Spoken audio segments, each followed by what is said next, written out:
ಕಾಂಗ್ರೆಸ್ ಪ್ರಾಥಮಿಕ ಸದಸ್ಯತ್ವ ಸ್ಥಾನದಿಂದ ಅಬ್ದುಲ್ ಜಬ್ಬಾರ್ ಅವ್ರನ್ನ ವಜಾಗೊಳಿಸಿದ್ದಾರೆ. ಈ ವಿಚಾರಕ್ಕೆ ಸಂಬಂಧಪಟ್ಟಂತೆ ಅಬ್ದುಲ್ ಜಬ್ಬಾರ್ ಅವರು ನಮ್ಮ ಜೊತೆಗಿದ್ದಾರೆ, ಅವ್ರನ್ನ ಮಾತಾಡಿಸ್ತಾ ಹೋಗ್ತೇನೆ. ಸರ್, ಈ ಹಿಂದೆ ಕೆಪಿಸಿಸಿ ಅಲ್ಪಸಂಖ್ಯಾತ ಘಟಕದ ಅಧ್ಯಕ್ಷಕ್ಕೆ ರಾಜೀನಾಮೆ ಕೊಟ್ಟಿದ್ರಿ. ಈಗ ಕಾಂಗ್ರೆಸ್ ಪ್ರಾಥಮಿಕ ಸದಸ್ಯ ಸ್ಥಾನದಿಂದ ವಜಾ ಮಾಡಿದ್ದಾರೆ ಸರ್, ಏನಂತೀರಿ ಈ ಒಂದು ವಿಚಾರ? ವಜಾ ಮಾಡಿದ್ದು ಲೆಟರ್ ಇನ್ನೂ ತನಕ ಬಂದಿಲ್ಲ. ವಜಾ ಮಾಡಿದ ಲೆಟರ್ ಬಂದಾಗ ನಾನು ಅದಕ್ಕೆ ಉತ್ತರ ಕೊಡ್ತೀನಿ. ಎದಕ್ಕೆ ವಜಾ ಮಾಡಿದ್ರು ಏನಂತ ನನಗೆ ಗೊತ್ತಿಲ್ಲ. ರೀಸನ್ ಗೊತ್ತಿಲ್ಲದ ನಾನು ಹೆಂಗೆ ಹೇಳಲಿ? ಅದಕ್ಕೆ ಅದು ಬಂದ ಮೇಲೆ ಹೇಳ್ತೀನಿ, ಮಾತಾಡ್ತೀನಿ. ಸರ್, ಇದು ಅಂದ್ರೆ ಈ ಒಂದು ನಿಮ್ಮ ವಿರುದ್ಧ ವ್ಯವಸ್ಥಿತವಾಗಿ ಆಗ್ತಿರ್ತಕ್ಕಂಥ ಪಿತ್ತೂರಿ ಅನ್ನುವಂತ ಒಂದು ಮಾತುಗಳು ಸಹ ಕೇಳಿ ಬರ್ತದೆ. ಇದಕ್ಕೇನು ಕೊಡ್ತೀರಾ ಸರ್ ಪ್ರತಿಕ್ರಿಯೆ? ವಿರುದ್ಧ ಮಾತ್ರ ಅಲ್ಲ, ನಿನ್ನೆ ಪಾಪ ನಸೀರ್ ಅಹಮದ್ ಅವ್ರು ಏನ್ ತಪ್ಪು ಮಾಡಿದ್ರು ಅಂತ ನಮ್ಗಂತೂ ಅರ್ಥ ಆಗಿಲ್ಲ ಇವಾಗ ತನಕ. ಬಾಗಲಕೋಟ್ನಲ್ಲಿ ಮುಖ್ಯಮಂತ್ರಿಗಳ ಜೊತೆಗೆ ಹೋಗಿ 10 ದಿನ ಕುತ್ಕೊಂಡು ಎಲೆಕ್ಷನ್ ಮಾಡಿ ಬಂದಿದ್ದಾರೆ. ಅವ್ರಿಗೆ ನಿನ್ನೆ ಪೊಲಿಟಿಕಲ್ ಸೆಕ್ರೆಟರಿ ಇದರಿಂದ ತೆಗೆದಿದ್ದಾರೆ. ಇವತ್ತು ನನಗೆ ನಾನು 5 ವರ್ಷ ಆಗಿದೆ ನಾನು ರಾಜೀನಾಮೆ ಮೈನಾರಿಟಿ ಡಿಪಾರ್ಟ್ಮೆಂಟಿಗೆ ಕೊಟ್ಟರೆ, ಇವತ್ತು ನನಗೆ ನಿಮ್ಮ ಬಾಯಿಂದ ಬರ್ತಾ ಇರೋದು ನನಗೆ ಪಾರ್ಟಿಯಿಂದ ಸಸ್ಪೆಂಡ್ ಮಾಡಿದಾರಂತ. ಅದು ಉತ್ತರ ಬಂದ ಮೇಲೆ ಯಾಕೆ, ಏನು, ಮುಂದಿನ ನಮ್ಮ ನಡೆ ಏನನ್ನೋದು ಹೇಳ್ತೀನಿ ನಾನು.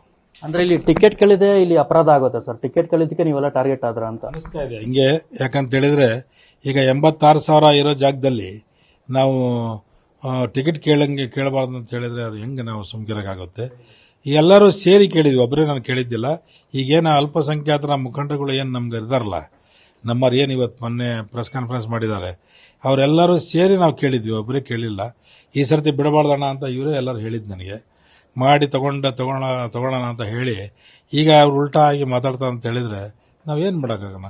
ಅದಕ್ಕೆ ಅವರು ಮಾತು ಕೇಳಿ ನಮಗೆ ಸಸ್ಪೆಂಡ್ ಮಾಡಿದಾರಂತ ಅನಿಸ್ತದೆ. ನೋಡೋಣ ಮುಂದೆ. 40 ವರ್ಷದ ರಾಜಕಾರಣದಲ್ಲಿ ಈ ಒಂದು ಬೆಳವಣಿಗೆ ಎಲ್ಲೊಂದ್ ಕಡೆ ನಿಮ್ಗೆ ಕಪ್ಪು ಚುಕ್ಕೆ ಆಗಲ್ಲ ಸರ್?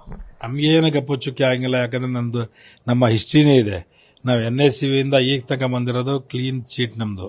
ನಾವು ಯಾವುದೇ ವಿರುದ್ಧವಾಗಿ ಯಾವುದೇ ಒಂದು ಇದರಾಗಿ ಪಕ್ಷಕ್ಕೆ ಬಲ ಹೆಂಗೆ ಪಡಿಸ್ಬೇಕು ಆ ಒಂದು ವಿಚಾರದಾಗೆ ನಾವು ಹೋಗಿರೋದು. ಅದನ್ನು ಯಾಕಪ್ಪ ಅಂತ ಹೇಳಿದ್ರೆ ಒಂದು ಸೆಕ್ಯುಲರ್ ಪಕ್ಷ ಇದ್ದಿದ್ದರಿಂದ ನಾನು ಅದರಲ್ಲಿ ಪ್ರಾಮುಖ್ಯತೆ ವಹಿಸಿ ಇಡೀ ರಾಜ್ಯಾದ್ಯಂತ 123-125 ಕ್ಷೇತ್ರದಲ್ಲಿ ಟೂರ್ ಮಾಡಿ ಗೆಲ್ಸಕ್ಕೆ ಪ್ರಯತ್ನ ಮಾಡಿದ್ದೀನಿ. ನನ್ನ ಕೈಯಿಂದ ಆದಷ್ಟು ಸಹಾಯ ಮಾಡಿದ್ದೀನಿ.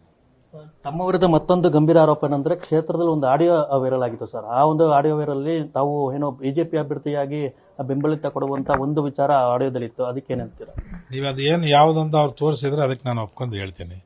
ಯಾಕಂದ್ರೆ ನಮಗೆ ತೋರಿಸೇ ಇಲ್ಲ, ಹೇಳಲಿದ್ದು ನನಗೆ ವೈರಲ್ ಮಾಡಿದ್ದಾರೆ, ಅದು ಮಾತಾಡಿದ್ದಾರೆ, ಹೇಳಿದ್ದಾರೆ ಅಂತ ಹೇಳಿದ್ರೆ ಹೆಂಗೆ ಮಾಡ?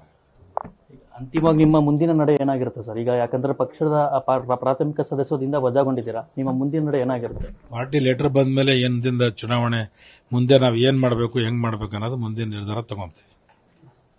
ಇದಿಷ್ಟು ಏನು ಅಬ್ದುಲ್ ಜಬ್ಬಾರ್ ಅಂತ ಮಾತಾಗಿತ್ತು. ನಂಗೆ ಏನು ಅಧಿಕೃತವಾಗಿ ಏನು ಪಕ್ಷದಿಂದ ಉಚ್ಚಾಟನೆ ಆಗಿರುವಂತ ಒಂದು ಪತ್ರ ಬಂದಿಲ್ಲ. ಪತ್ರ ಕೈಗೆ ಸೇರಿದ ನಂತರ ನಾನು ಮುಂದೆ ಯಾವುದೇ ಒಂದು ನಿರ್ಧಾರ ತೆಗೆದುಕೊಳ್ತೇನೆ ಅನ್ನೋ ಒಂದು ಮಾತುಗಳನ್ನ ಹೇಳ್ತಿರುವಂತದ್ದು.